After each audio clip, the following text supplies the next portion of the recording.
ሰላም ጤና ይስጥልኝ የዶክተር ዮናስ ቤተሰቦች እንደምን አላችሁ? ዛሬም እንደተለመደው በአንድ ጠቃሚና አስተማሪ ሐሳብ ተገናኘን።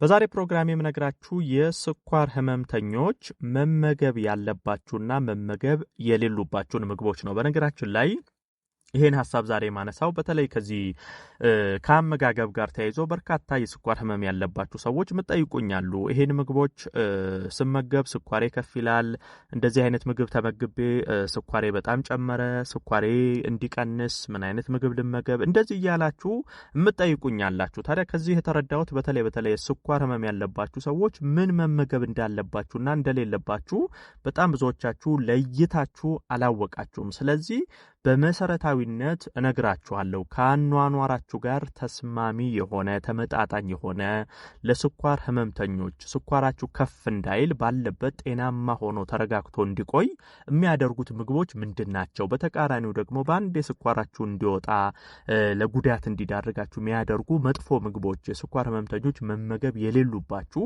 ምግቦችስ የትኞቹ ናቸው ብዬ ለይቼ ዋና ዋናዎቹን እነግራችኋለሁ ማለት ነው። አብራችሁን ቆዩ። ለቻናሌ አዲስ ከሆናችሁ ሰብስክራይብ አድርጋችሁ ቤተሰብ ሁኑ። ይሄን መረጃም በተለይ ስኳር ህመምተኞች ጋር እንዲደርስና እንዲማሩበት እንዲጠቀሙበት ላይክ ሼር አድርጋችሁ አጋሯቸው።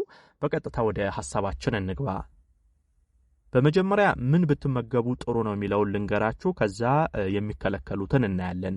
አንደኛ የገብስ ዘሮችን ብትመገቡ በጣም ጥሩ ነው። የገብስ ዘሮች ለስኳር ህመምተኞች በጣም የሚመከር መመገብ ያለባችሁ ነው። የገብስ ዘሮች የምንላቸው የተለያዩ ገብስ፣ ለምሳሌ የገብስ ዳቦ፣ የገብስ ቆሎ፣ የገብስ አጃ፣ እነዚህ ከገብስ የሚዘጋጁ የምግብ አይነቶች ለስኳር ህመምተኞች አስፈላጊ ጠቃሚና ጤናማ ናቸው። ስኳራችሁ ከፍ እንዳይል የሚያደርጉ ናቸው። በልኩ በአግባቡ ከተመገባችሁ ስኳራችሁ ላይ ጉዳት አያመጣም። ስለዚህ ምንጊዜም አመጋገብን ስታስቡ በተለይ ዳቦ እንደዚህ አይነት ነገር ስትፈልጉ የገብስ ዳቦዎችን መመገብ፣ ቆሎም አጃም ከገብስ የተዘጋጁ መመገብ አንደኛው ለእናንተ ጠቃሚ ነው።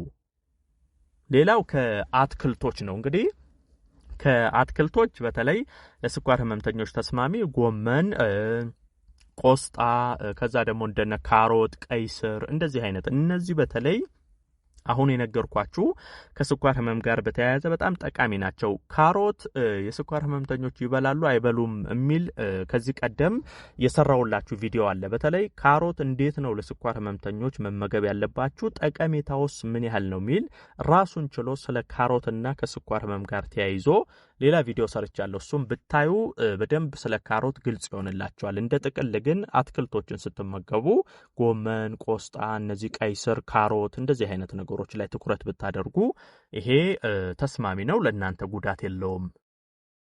ከፍራፍሬዎች ደግሞ ለስኳር ህመም ተስማሚ የሆኑት አፕል ጥሩ ነው። አፕል መመገብ ትችላላችሁ።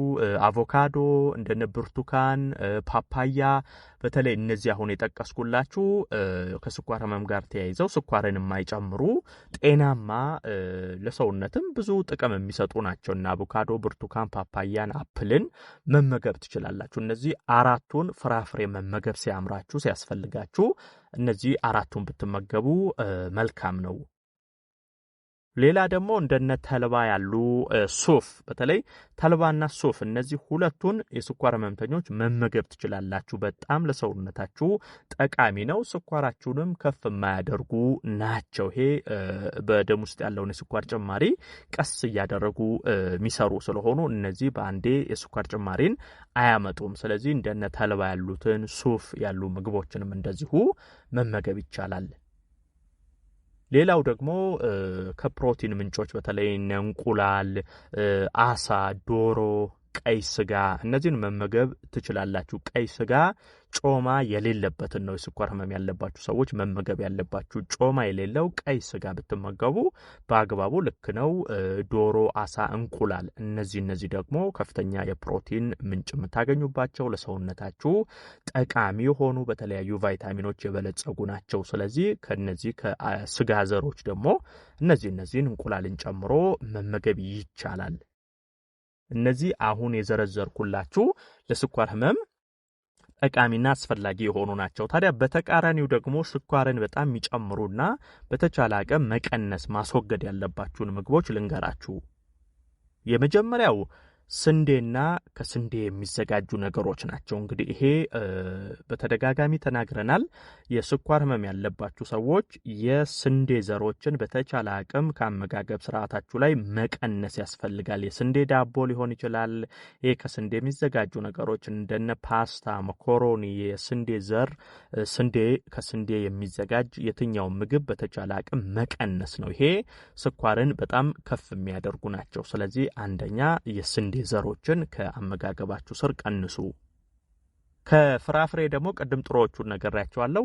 ስኳር ከፍ የሚያደርጉ ደግሞ ሙዝ ብዙ ባትመገቡ ጥሩ ነው። እንደነ ማንጎ፣ አናናስ፣ በተለይ እነዚህ ሶስቱ ሙዝ፣ ማንጎ፣ አናናስ ለስኳር ህመምተኞች ብዙም ተመራጭ ተመካሪ ምግቦች አይደሉም። ስለዚህ ከተመገባችሁም አልፎ አልፎ በልኩ ይሄን ያህልም ባትመገቧቸው መልካም ነው። ስለዚህ ሙዝ፣ ማንጎ፣ አናናስ የመሳሰሉትን መቀነስ ማስወገድ ያስፈልጋል። ሌላውና መሰረታዊው ነገር ይሄ ጣፋጭ ምግቦች ስኳርን፣ ማርን ጨምሮ ጣፋጭ ነገሮች ናቸው። እንግዲህ በተቻለ አቅም መራቅ ማስወገድ ያለባቸው። ይሄ ብዙም ማብራሪያ የሚፈልግ አይደለም። ጣፋጭ ነገሮች የስኳር ይዘት ያላቸው ነገሮች ስኳር እንደሚጨምሩ ግልጽ ነው። ስለዚህ በስኳር የሚዘጋጁ ኬኮችም፣ ብስኩቶችም የትኛውም ነገር መቀነስ ማርን ጨምሮ ብዙ ባትጠቀሙ ጥሩ ነው። ሌላው ድንች እንደዚሁም ደግሞ ይሄ የተጠባበሱ ምግቦች ጣፋጭ ነገሮችን ጨምሮ ቺፕስን ጨምሮ ድንች እንደዚህ አይነት ነገሮች ይሄን ያህል ብዙም ባትመገቡ ጥሩ ነው። በተለይ የሚጠባበሱ ነገሮች ይሄ ብስኩቶችም ሊሆን ይችላል፣ እንደነ ቺፕስ ነገሮችም ሊሆን ይችላል። እነሱ በዘይት እየተነከሩ የሚጠበሱ ነገሮች ጥሩ አይደለም። በአጠቃላይ እንደነ ድንችና ይሄ የሚጠባበሱ ነገሮችን በተቻለ አቅም መቀነስ አለባችሁ። ሌላው የቅባት ይዘታቸው ከፍ ያሉ ቅባት ብቻ ሳይሆን የጨው ይዘታቸው ከፍ ያሉ ምግቦች ይሄ በውስጣቸው ከፍተኛ ጨው ያለባቸው ቅባት ያለባቸው ብዙ ጊዜ እንዲህ አይነት ምግቦች የታሸጉ ምግቦች ላይ ነው የሚገኙት። ይሄ ከፋብሪካ ፕሮሰስድ እየተደረጉ የሚወጡ ምግቦች ለረጅም ጊዜ እንዲቀመጡ እየተባሉ የጨው መጠናቸው ከፍ ይላል፣ ቅባታማነታቸው ይጨምራል። ስለዚህ እንዲህ አይነት አርቲፊሻል ነገሮች ቀንሱ። ቤቱም ውስጥ ምግብ ስታዘጋጁ ይሄ ጨውንና ቅባትን በከፍተኛ ሁኔታ መቀነስ ያስፈልጋል። ይሄ ቅባት ሲበዛ፣ ጨው ሲበዛ እነዚህ ነገሮች ከስኳርም ጋር ተያይዞ በአጠቃላይ ከጤናችሁም ጋር ጥሩ አይደሉም። ሌላኛው የለስላሳ መጠጦች ናቸው። ለስላሳ መጠጦች ብቻ ሳይሆን የታሸጉ ጁሶችም ያጠቃልላል። ይሄ የማንጎ የምን እየተባሉ ታሽገው የሚሸጡ በሃይላንድ፣ በካርቶኖች በምን የሚሸጡ ጁሶች እነዛ ከፍተኛ የስኳር መጠን አላቸው። ለስላሳ መጠጦችን ጨምሮ በተቻለ አቅም የስኳር ህመም ያለባቸው አትውሰዱ። አልኮልም ከዚህ ጋር ይጠቃልላል። የአልኮል መጠጦችን ባትጠቀሙ ጥሩ ነው። እንግዲህ እንደ አጠቃላይ በተለይ የስኳር ህመም ያለባችሁ እነዚህ ነገሮች ለዩ። ከላይ መመገብ ያለባችሁን ነገርኳችሁ፣ ከዛ የሚከለከሉትን ነገርኳችሁ። እነዚህ ለይታችሁ ብትመገቡ ስኳራችሁን ለመቆጣጠር ይረዳል ማለት ነው። ይሄን መረጃ ላይክ፣ ሼር አድርጋችሁ ለሌሎችም አጋሩ። ለቤት አዲስ የሆናችሁም ቻናሌን ሰብስክራይብ አድርጋችሁ ቤተሰብ ሁኑ። የዛሬን በዚሁ አበቃው። በቀጣይ ቀን ሌላ ጠቃሚና አስተማሪ ሐሳብ ይዤላችሁ ዳግም የምንገናኝ ይሆናል። እስከዛው በያላችሁበት መልካም ጊዜ